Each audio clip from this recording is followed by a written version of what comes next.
Hello dear students, welcome to AEC plus, a digital platform of advance engineering classes. और आप हैं इस MPPSC principal grade और assistant director के महातांडव सेशन में, जहां पर हम आपको रेडी कर रहे हैं आने वाले एग्जाम के महासंग्राम के लिए। जी हाँ, इस सेशन में हम जनरल इंजीनियरिंग के सर्वेइंग वाले पार्ट पर फोकस कर रहे होंगे, जहां पर कैसे क्वेश्चन बन सकते हैं हम उन सारे क्वेश्चंस को यहां पर पढ़ रहे होंगे। साथ में हम रिवीजन भी कर रहे होंगे। कैसे कर रहे होंगे तो जरा देखते हैं। Into this very first session मैं आपको इंट्रोड्यूस कराता हूं इस बैच से, जो कि हमारे पास प्रिंसिपल ग्रेड एग्जाम के लिए, असिस्टेंट डायरेक्टर एग्जाम के लिए प्रैक्टिस बैच। इस प्रैक्टिस बैच में कॉन्सेप्ट बहुत ही आसान सा है। जो भी क्वेश्चन हम आपको प्रैक्टिस करा रहे होंगे वो 100% आपके सिलेबस के रिलेवेंट होंगे, जो एग्जाम में मेंशन्ड है। उसी के साथ साथ उसके रिलेटेड और कितने कॉन्सेप्ट आपको पता होने चाहिए वो एक्स्ट्रा डिस्कस होंगे क्वेश्चन में। इसी के साथ साथ हम आपका रिवीजन भी कराते चले जाएंगे, जो कि आपकी प्रिपरेशन को और ज्यादा बूस्टअप करेगा। तो ये कोर्स को आप जो है वो फाइनली एनरोल कर सकते हैं। आपको ये कोर्स एईसी प्लस की एप्लीकेशन पर मिल जाएगा। डायरेक्टली डाउनलोड करिए और सर्च करिए practice batch for MPPSC principal grade and assistant director exam. You will be into the batch. इसी बैच के अलावा एक और आपको जो है वो बहुत इंपॉर्टेंट इंफॉर्मेशन में देना चाहता हूं, जो है हमारी असिस्टेंट डायरेक्टर और प्रिंसिपल ग्रेड एग्जाम के लिए test series. We are providing you more than 100 test, जहां पर नियर अबाउट 4000 क्वेश्चन आपको मिल रहे होंगे। ये टेस्ट सीरीज भी completely 100% as per the syllabus है, जो कि एमपीपीएससी ने अपने नोटिफिकेशन में मेंशन कर रखा है।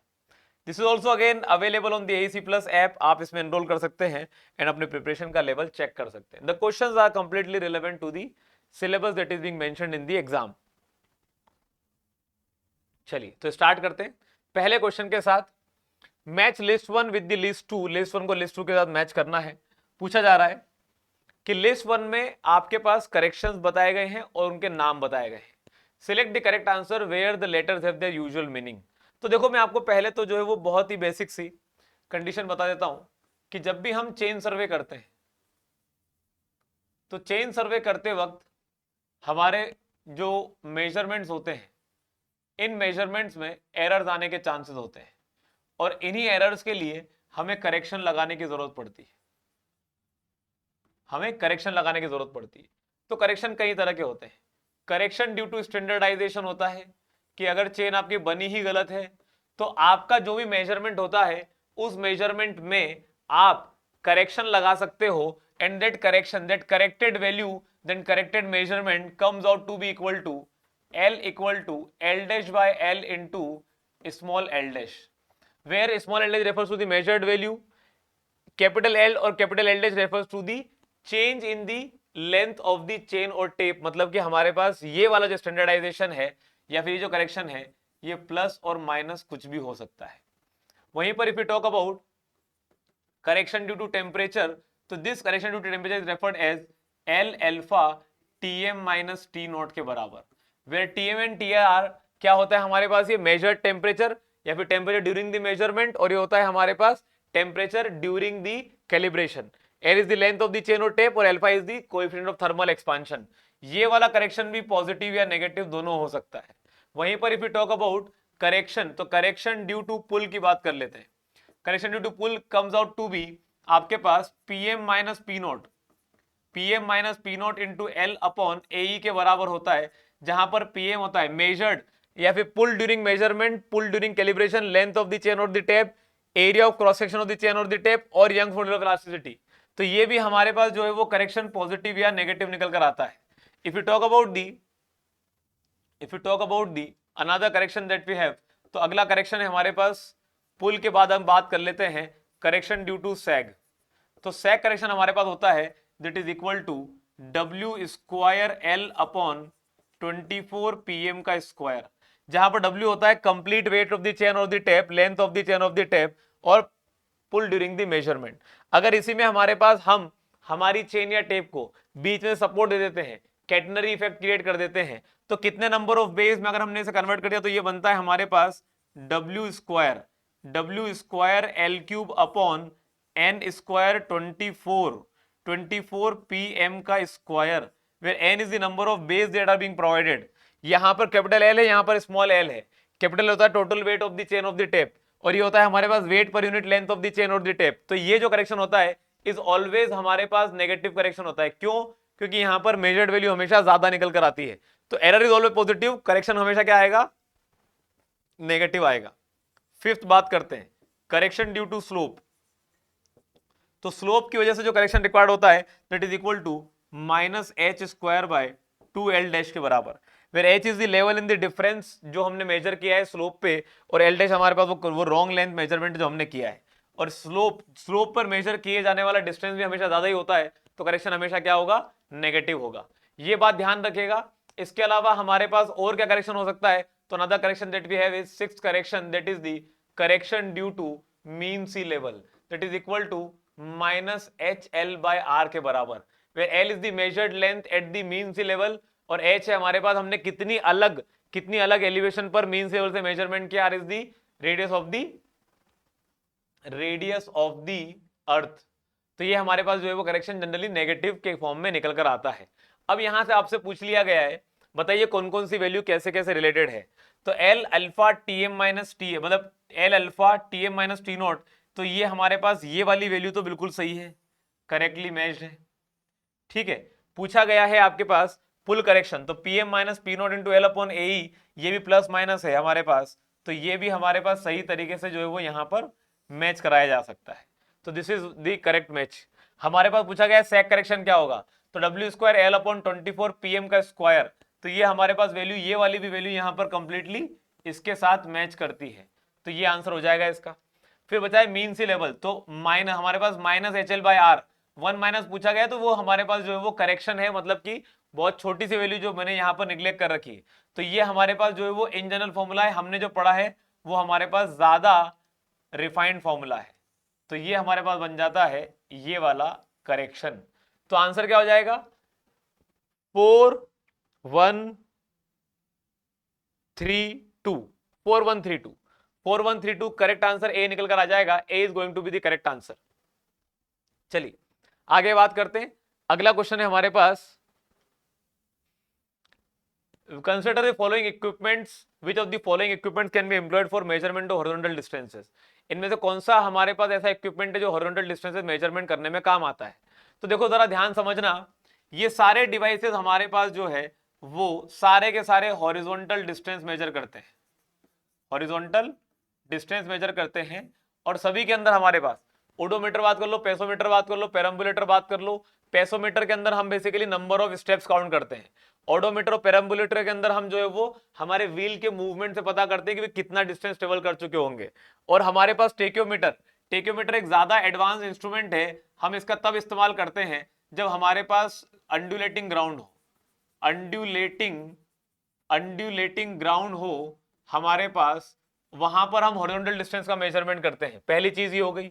दूसरी चीज ये हो गई कि जब भी हम इसका मेजरमेंट करेंगे तो कब यूज करेंगे, जब हमारे पास एरर परमिसिबल एरर है should not be greater than 1/1000, 1/1000 से ज्यादा का एरर ना हो, तब जाके टेक्योमीटर का इस्तेमाल करते हैं। एक और चीज ध्यान रखिएगा, टेक्योमीटर के केस में जो हॉरिजॉन्टल डिस्टेंस आता है is equal to usually KS plus C के बराबर, जहां S होता है हमारे पास स्टाफ, जो स्टाफ इंटरसेप्ट होता है वो हमारे पास S होता है, K कहलाता है multiplying constant, K is referred as multiplying constant के बराबर होता है, ठीक है। और C होता है एडिटिव कांस्टेंट के बराबर, जिसमें कि मल्टीप्लाइंग कांस्टेंट की वैल्यू होती है 100 के बराबर और एडिटिव कांस्टेंट की वैल्यू होती है 0 के बराबर। एक और बात ध्यान रखिएगा, मल्टीप्लाइंग कांस्टेंट की वैल्यू को एक और तरीके से जाना जाता है, that is equal to F/I। F होता है focal length of the lens, और I होता है हमारे पास हमारे लेंस के बीच में जो क्रॉस हेयर्स है, मतलब जो हमारे पास टेक्योमीटर में क्रॉस हेयर है, क्रॉस हेयर के बीच की जो हमारे स्टेडियम वायर्स होते हैं उनके बीच की डिस्टेंस को कहा जाता है। और हमारे पास एडिटिव कांस्टेंट होता है F प्लस D के बराबर, where D is the distance of the lens, objective lens from the objective lens to the centre of the telescope. तो ध्यान रखिएगा इतनी वैल्यू पता होनी चाहिए टेक्योमीटर के बारे में, वरना तो चारों इंस्ट्रूमेंट यूज होते हैं हमारे हॉरिजॉन्टल मेजरमेंट में। Keep this in mind. चलिए आगे बढ़ते हैं। Another concept that we have, consider the following. इनमें से पूछा गया है कि भाई आपके पास which of the following are the correct methods of ranging employed to solve the problem of vision obstructed but with chaining free. चलिए ठीक है, बात करते हैं। सबसे पहले जानते हैं लाइन रेंजर क्या होता है। लाइन रेंजर हमारे पास एक इंस्ट्रूमेंट होता है, इंस्ट्रूमेंट होता है रेंजिंग कराने के लिए, रेंजिंग कराने के लिए इंस्ट्रूमेंट होता है, लेकिन हमारे पास पर्पस क्या होता है इसका, पर्पस होता है without any help, without any help. और रेंजिंग का मतलब क्या होता है, रेंजिंग का मतलब होता है इंटरमीडिएट पॉइंट्स को लोकेट करना, इंटरमीडिएट पॉइंट्स को लोकेट करना, ये हमारे पास रेंजिंग का फंक्शन होता है। रेसिप्रोकल रेंजिंग कब की जाती है, रेसिप्रोकल रेंजिंग कब तब की जाती है जब हमारे पास दो पॉइंट जिनके बीच में रेंजिंग करना हो वो हमारे पास बहुत दूर हो, 2 पॉइंट्स फार अपार्ट, बहुत दूर हो, और साथ में हमारे पास जो है levelling instrument, instrument can not be set up in between, instrument बीच में नहीं रखा जा सकता, instrument can not be set up in between. क्यों, क्योंकि बीच में रिवर आ जाती है, कोई भी ऐसा ऑब्स्ट्रक्शन आ जाए बीच में जिससे कि हम वहां पर इंस्ट्रूमेंट सेटअप नहीं कर सकते, can not be set up in between, तो उसे कहा जाता है रेसिप्रोकल रेंजिंग। हमारे पास रैंडम लाइन मेथड का इस्तेमाल तब किया जाता है जब हमारे पास क्या हो, हमारा विजन ऑब्स्ट्रक्टेड हो, हमारे पास विजन ऑब्स्ट्रक्टेड हो, हम देख नहीं पा रहे हैं, तो हम उस एरिया के बाहर तरफ से मेजरमेंट करते हुए चलते हैं, उसे कहा जाता है रैंडम लाइन मेथड।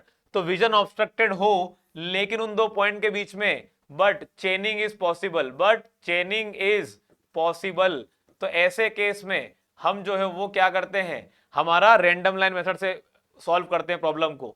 और ऐसा कब होता है, विजन ऑब्स्ट्रक्टेड हो, विजन कब ऑब्स्ट्रक्टेड हो सकता है, हिल में हो सकता है, हिली रीजन में हो सकता है, या फिर फॉरेस्ट रीजन में हो सकता है कि आप आर पार देख नहीं पा रहे हो लेकिन गुजर तो सकते हो उसमें से प्रॉपरली। ऑप्टिकल स्क्वायर किस काम में आता है, ये आता है हमारे पास 90 डिग्री, 90 डिग्री पर ऑफसेट ले कराने में मदद करता है।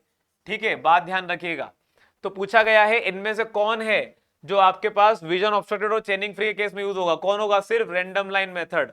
आंसर क्या हो जाएगा, 3 is going to be the correct answer. देखो फिर से वही क्वेश्चन पूछ लिया, setting out right angle the instrument used is, तो इनमें से कौन सा इंस्ट्रूमेंट जो है वो हमारे पास राइट एंगल को राइट एंगल पर सेट करने के लिए यूज होगा। अभी पढ़ा हमने ऑप्टिकल स्क्वायर यूज होता है। एबने लेवल क्या है, एबने लेवल हमारे पास यूज होता है हमारे जो है वो स्लोप्स को मेजर करने के लिए, स्लोप्स मेजरमेंट के लिए। ठीक है, वहीं पर अगर बात करें एलिडेट क्या होता है, एलिडेट हमारे पास होता है प्लेन टेबल सर्वे में यूज होने वाला इंस्ट्रूमेंट, प्लेन टेबल सर्वे में, प्लेन टेबल सर्वे में यूज करते हैं एलिडेट को। क्यों यूज करते हैं, साइटिंग के लिए यूज करते हैं, साइटिंग के लिए यूज करते हैं। और इसी में लगा होता है क्या, फिडुशियल एज लगा होता है, क्या होता है, फिडुशियल एज लगा होता है, जिससे कि हम क्या कर पाते हैं, हम लाइंस को ड्रॉ कर पाते हैं। ध्यान रखिएगा, साइटिंग और प्लॉटिंग दोनों में काम आ जाता है। सेलोन घाट ट्रेसर जनरली किस लिए काम आता है, हमारे पास घाट जो है वो घाट को, हमें घाट पर अगर स्लोप मेजरमेंट करना हो, घाट स्लोप मेजरमेंट करना हो, तो हमारे पास सेलोन घाट ट्रेसर का इस्तेमाल होता है। तो आंसर क्या हो जाएगा यहां से, A is going to be the correct answer. Clear है बात यहां तक, चलिए आगे बात करते हैं। The angle between the index glass and the horizon glass of a box extent is 40 degree. The horizontal angle between the 2 points cited by the instrument is, तो देखो क्या पूछना चाह रहा है, ये पूछना चाह रहा है कि आपके पास अगर आपके पास कोई डिवाइस है और इस डिवाइस को आपने इस तरह बना रखा है कि यहां पर आपके पास अलग अलग पोजीशन पर आपने मिरर्स और लेंसेस लगा रखे हैं, तो अगर इनके बीच का अगर एंगल 40 डिग्री हो जाए, अगर ये 40 डिग्री हो जाए, तो हमारे पास then the angle between the 2 point sighted by the instrument is, तो जरा देखो अब अगर यहां मिरर लगा है, अगर यहां मिरर लगा है और यहां मिरर लगा है, तो यहां से कोई रे अगर आती है, ये रे आई, तो रे यहां पर आएगी, टकराएगी इससे और यहां से इधर चली जाएगी। तो जरा ध्यान समझिएगा, अगर हमारे पास ये एंगल, अगर ये एंगल 45 डिग्री का होता, अगर ये एंगल 45 डिग्री का होता, तो ये जो रे ऑफ लाइट आती है, ये ray of light exactly 90 degree से डेविएट होती है, ऐसे आई घूम फिर के ऐसे चली गई, तो 90 डिग्री का डेविएशन मिलता है। तो अगर ये एंगल उन्होंने बोला 40 डिग्री का होगा, तो 40 डिग्री, 45 डिग्री का है तो 90 डिग्री का डेविएशन मिलता है, 40 डिग्री का एंगल होता तो 80 डिग्री का मिलता। ट्वाइस ऑफ हमारे पास रिफ्लेक्शन, क्या मतलब ट्वाइस ऑफ हमारे पास, सॉरी वर्डिंग गलत बोल रहा हूं, हमारे पास जो यहां पर रे ऑफ लाइट का जो हमारे पास डेविएशन होता है वो होता है हमारे पास 2 टाइम्स द रिफ्लेक्शन। कितना होता है हमारे पास? 2 times the reflection that we get in between the angle that is form between the mirrors या फिर लेंसेज कहा जा सकता है। ठीक है, तो हमारे पास यहां पर डबल रिफ्लेक्शन होता है हमारी रे ऑफ लाइट का। ठीक है, तो बात करते हैं, यहां पर पूछा गया है कितना एंगल होगा, तो एंगल आंसर क्या हो जाएगा? 80 डिग्री हो जाएगा। बड़ा ध्यान समझिएगा, अगर हमारे पास कॉन्सेप्ट पूछ लिया जाए कि डबल रिफ्लेक्शन पर कौन सा इंस्ट्रूमेंट बेस्ड है, तो डबल रिफ्लेक्शन प्रिंसिपल पर ऑप्टिकल स्क्वायर बेस्ड है, ऑप्टिकल स्क्वायर बेस्ड है, और साथ में प्रिज्म स्क्वायर बेस्ड है, प्रिज्म स्क्वायर भी है, और साथ में आपके पास बॉक्स सेक्सटेंट भी हो गया। ठीक है, ये भी हो जाएगा। तो ये सब जो है वो किस पर बेस्ड है? Double reflection. Ray of light का 2 टाइम्स रिफ्लेक्शन होता है, तब जाकर हमारे पास ये वाला डिवाइसेस बनते हैं। तो ध्यान रखिएगा इस बात को, आंसर क्या हो जाएगा? 80 डिग्री के बराबर। चलिए आगे बढ़ते हैं। Coming on to the next question, if L is the length of the chain, अगर चेन की लेंथ L है, W is the weight of the chain and T is the tension, the sag correction for the chain is, चलो ठीक है, यहां से एक और कॉन्सेप्ट समझते हैं। अगर हमारे पास हमने पुल कराया ज्यादा, अगर हमारे पास पुल जो है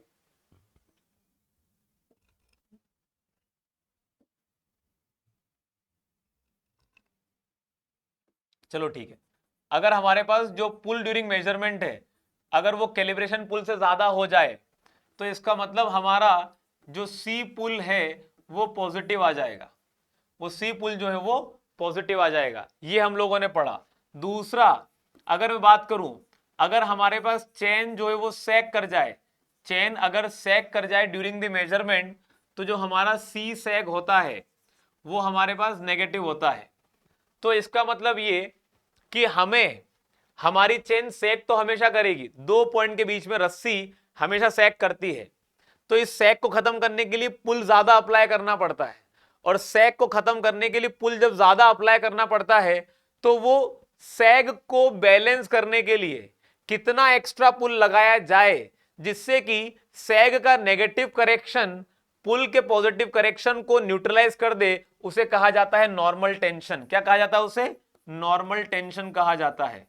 तो बात ध्यान रखिएगा, नॉर्मल टेंशन हमारे पास का मतलब क्या होता है? आपके पास पॉजिटिव पुल करेक्शन जब नेगेटिव सैग करेक्शन के बराबर हो जाए, तो ऐसे में आपके पास जो आपके पुल की वैल्यू होगी उसी को नॉर्मल टेंशन कहा जाता है। तो यहां पर आपके पास पॉजिटिव पुल करेक्शन नेगेटिव सैग करेक्शन बराबर हो, तो ये फॉर्मूला बनता है Pm minus P naught into L divided by हमारे पास A इंटू ई के बराबर, विच इज इक्वल टू, ये बनेगा हमारा W square L upon 24 PM का स्क्वायर। यहां से PM स्क्वायर की वैल्यू मतलब PM की वैल्यू निकल कर आती है, और वही PM की वैल्यू जो निकल कर आती है वही होता है हमारा नॉर्मल टेंशन। तो बात ध्यान रखिएगा इसकी। ठीक है, क्या बनता है हमारे पास यहां पर आंसर क्या बनेगा? लेकिन इसके लिए सी हमसे पूछा क्या है? वेट दे रखा है, टेंशन दे रखा है, टी इज द टेंशन, तो जो पीएम होता है वही टी होता है, जो पीएम है वही नॉर्मल टेंशन होता है जनरली। तो यहां पर आप इस वाले फॉर्मूले में टी प्लस टी पुटअप कर दो, तो आपके पास फॉर्मूला क्या बन जाएगा? W square L upon 24 T का स्क्वायर। तो ढूंढ लो इसमें कहां पर है 24, sorry W square L upon 24 T का square. B is the correct answer. Answer क्या हो जाएगा हमारे पास? B is the correct answer. चलिए आगे बात करते हैं। पूछा गया है which of the following minor instruments are use for setting out right angles in the chain serving. अब और ज्यादा पूछ लिया है, कौन कौन यूज होगा? देखो, क्रॉस स्टाफ 3 तरह के होते हैं जनरली, ध्यान रखिएगा, क्रॉस स्टाफ 3 तरह के होते हैं। They are referred as open cross staff, open cross staff होता है, एक होता है French cross staff, one is referred as French cross staff, और एक होता है adjustable cross staff, adjustable cross staff. तो ओपन क्रॉस स्टाफ जो है वो सिर्फ 90 डिग्री एंगल सेट आउट करने के लिए काम आता है। French cross staff generally 45 degree और 90 डिग्री दोनों को सेट आउट कर सकता है। और एडजस्टेबल क्रॉस स्टाफ जो है वो हमारे पास एवरी डिग्री को सेट आउट कर सकता है, हर डिग्री एंगल को सेट आउट कर सकता है। ये क्रॉस स्टाफ की कंडीशन होती है। तो क्या क्रॉस स्टाफ हमारे पास 90 डिग्री एंगल सेट आउट करने के लिए काम आ सकता है? बिल्कुल आ सकता है। अभी पढ़ा हम लोगों ने ऑप्टिकल स्क्वायर और प्रिज्म स्क्वायर दोनों ही क्या होते हैं, 90 डिग्री एंगल सेट आउट करा सकते हैं। ऑटो लेवल क्या होता है? ऑटो लेवल बेसिकली हमारे पास लेवलिंग इंस्ट्रूमेंट है। क्या है ये? लेवलिंग इंस्ट्रूमेंट है, जो कि हमेशा क्या करता है, लाइन ऑफ साइट को हॉरिजॉन्टल प्लेन में फिक्स कराता है। और हॉरिजॉन्टल प्लेन में फिक्स करा देने से हम क्या कर पाते हैं, वी आर एबल टू ठीक है, फाइंड वर्टिकल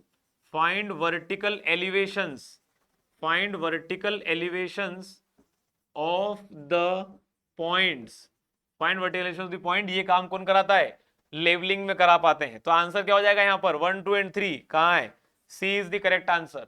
तो सी आंसर हमारे लिए क्या निकल कर आ जाएगा? सही निकल कर आ जाएगा। अगला क्वेश्चन है हमारे पास, the combined correction for curvature and refraction for a distance of 3400 metre will be nearly कितना होगा? तो देखो ये कंबाइंड करेक्शन की बात कहां से आती है, जब भी हम लेवलिंग कराते हैं मतलब हम वर्टिकल एलिवेशन पता करते हैं। तो लेवलिंग कराते वक्त हमारे पास दो एरर आते हैं। किसकी वजह से आते हैं? एक एरर कहलाता है कि हमारा अर्थ कर्व कर गया, तो कर्वेचर की वजह से एरर आता है। और एक एरर आता है हमारे पास कि जैसे जैसे सरफेस से दूर जाएंगे तो उसकी वजह से हमारे पास एयर मीडियम में चेंज आते हैं, तो उससे लाइट रे का रिफ्रैक्शन होता है। तो जिससे रिफ्रैक्शन की वजह से हमारे पास एरर क्रिएट होते हैं। इन दोनों की वजह से हमें करना पड़ता है क्या? करेक्शन लगाना पड़ता है। तो जो करेक्शन लगाना पड़ता है वो करेक्शन हमारे पास कैसे कैसे लगते हैं, जरा देखो। आपके पास एक होता है कर्वेचर करेक्शन। कर्वेचर करेक्शन का मतलब ये होता है कि ड्यू टू कर्वेचर आपकी रीडिंग हमेशा ज्यादा आती है। तो ड्यू टू कर्वेचर आपकी रीडिंग हमेशा ज्यादा आती है, तो आपको कर्वेचर करेक्शन हमेशा नेगेटिव लगाना पड़ता है। तो ये हमारे पास हमेशा क्या होता है? Always negative. और इसकी वैल्यू निकल कर आती है हमारे पास -0.0673 डी स्क्वायर के बराबर, where D is the distance जो हम किलोमीटर में रखते हैं और हमारे पास सीसी की निकल कर आती है मीटर्स के फॉर्म में। और वहीं पर एक करेक्शन होता है सी आर, तो वो कहलाता है रिफ्रैक्शन करेक्शन। और चूंकि रिफ्रैक्शन की वजह से हमारी ray of light downward direction में डेविएट हो जाती है, तो रीडिंग कम आती है, तो एरर छोटा आता है, एरर नेगेटिव आता है। तो ये वाली वैल्यू हमेशा ऑलवेज पॉजिटिव होती है। एक बात ध्यान रखिएगा, इसकी वैल्यू होती है -0.0112 डी स्क्वायर के बराबर। और इसी की वैल्यू क्या समझी जा सकती है? ये वाली वैल्यू -0.0785 डी स्क्वायर होगी। और इसी का हमारे पास जो है वो क्या होता है? 1/7 ऑफ सीसी के बराबर, 1/7 ऑफ सीसी के बराबर जो वैल्यू निकल कर आती है वो आती है हमारे पास कौन सी वैल्यू? ये वाली वैल्यू। तो सीआर की वैल्यू जनरली कितनी होती है? 1/7 ऑफ सीसी। कर लो चेक।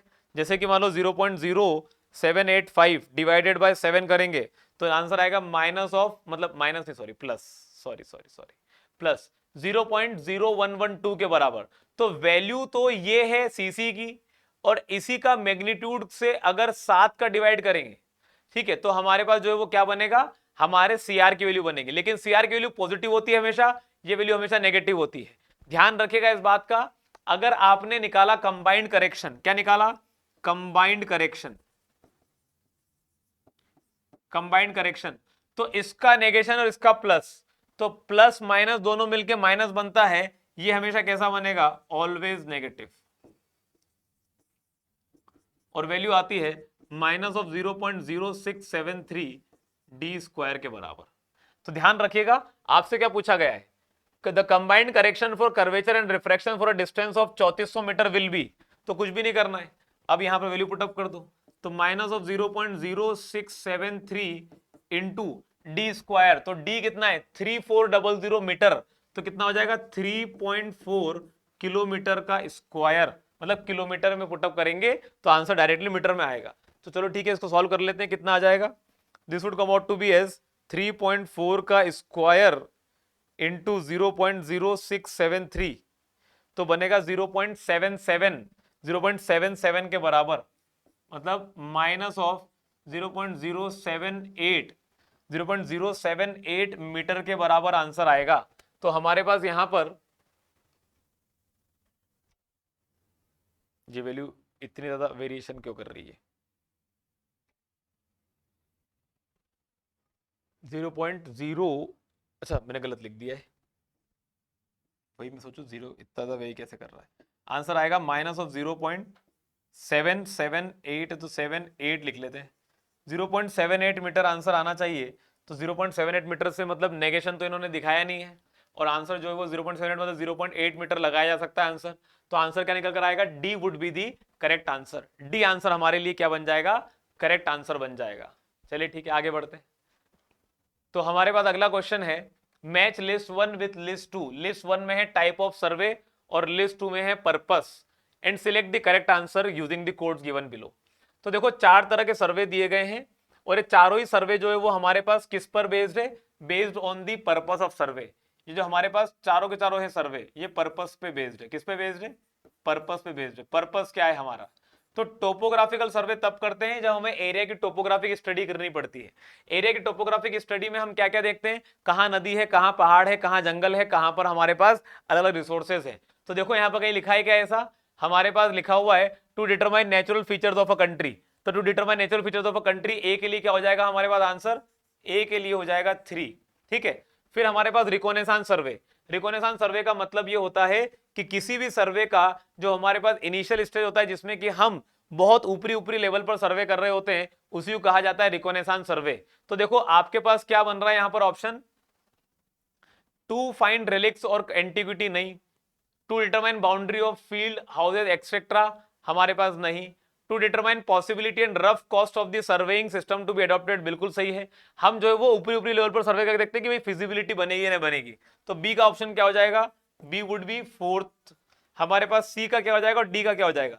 अब कैडेस्ट्रल सर्वे कब करते हैं, जब हमारे पास कोई भी लैंड डिस्प्यूट्स होते हैं, बाउंड्री डिस्प्यूट्स होते हैं, प्रॉपर्टी डिस्प्यूट्स होते हैं, लीगल बाउंड्री डिस्प्यूट्स होते हैं, वहां पर कैडेस्ट्रल सर्वे करते हैं जो पटवारियों के हाथ में होता है।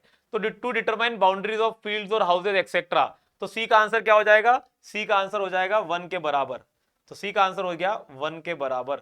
बचा क्या है, डी के लिए 2 बच जाएगा, तो डी के लिए 2 बच गया। आर्कियोलॉजिकल सर्वे क्यों किया जाता है, हमारे पास जितनी भी पुरातत्व चीजें हैं, जितनी भी हमारे पास जो है वो एंशिएंट मॉन्यूमेंट्स हैं, एंशिएंट रिमेन्स हैं, हमारे पास रेलिक्स है या फिर एंटिक्विटी, जितनी भी ऐसी चीजें हैं उनको फाइंड आउट करने के लिए हम जो सर्वे करते हैं उसे नाम देते हैं आर्कियोलॉजिकल सर्वे।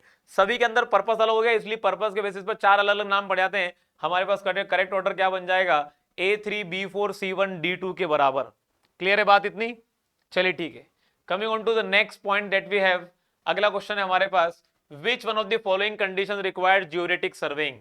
तो जरा बात ध्यान से समझिएगा, चाहे मैं सर्वेइंग की बात करूं, प्लेन सर्वे या जियोरेटिक सर्वे, प्लेन सर्वे या जियोरेटिक सर्वे, तो प्लेन सर्वे या जियोडेटिक सर्वे की बात कर लेते हैं।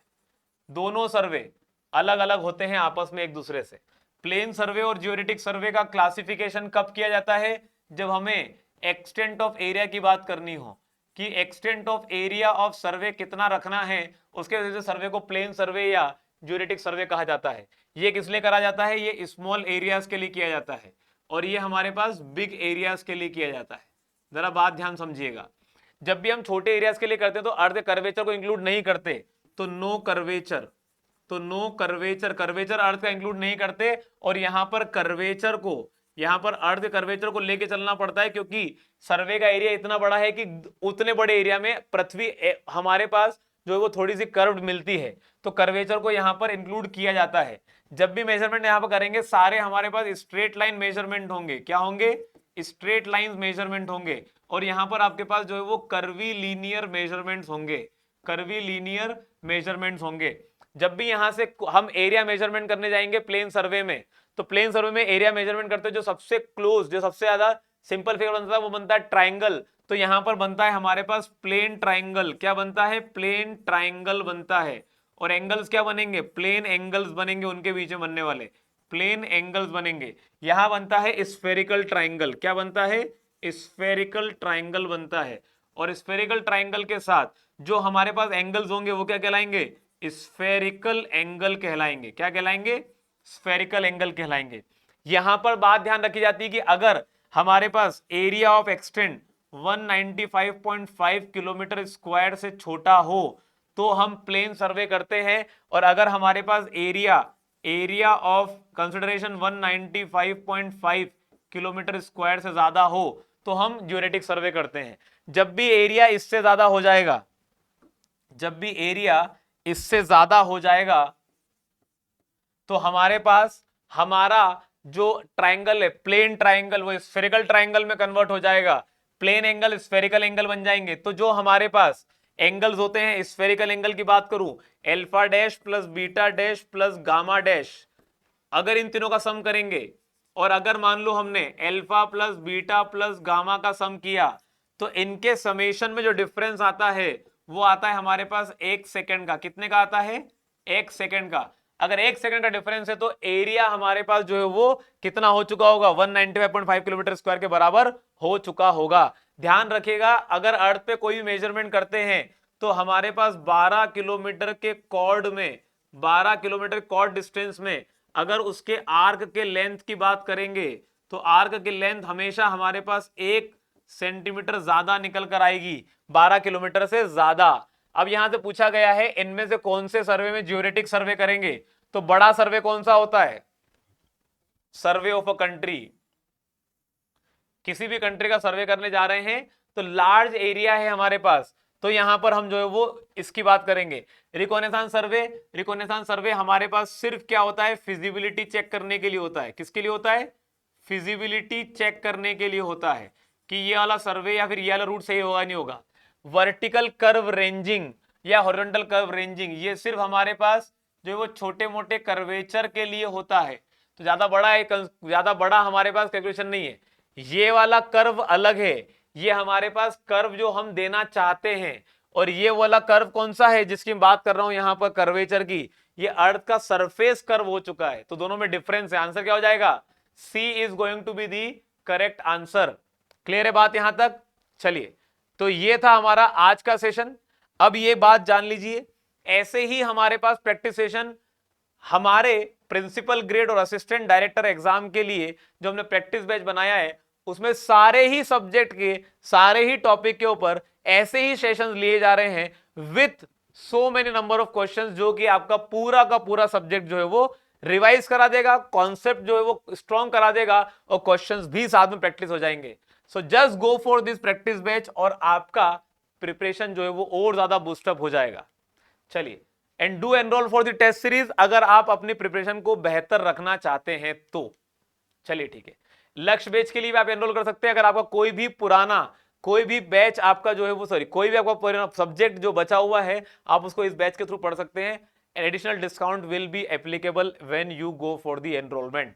चलिए ठीक है, thank you very much every one of you for joining in this session. मिलते हैं अगले लेक्चर में। Till then good bye.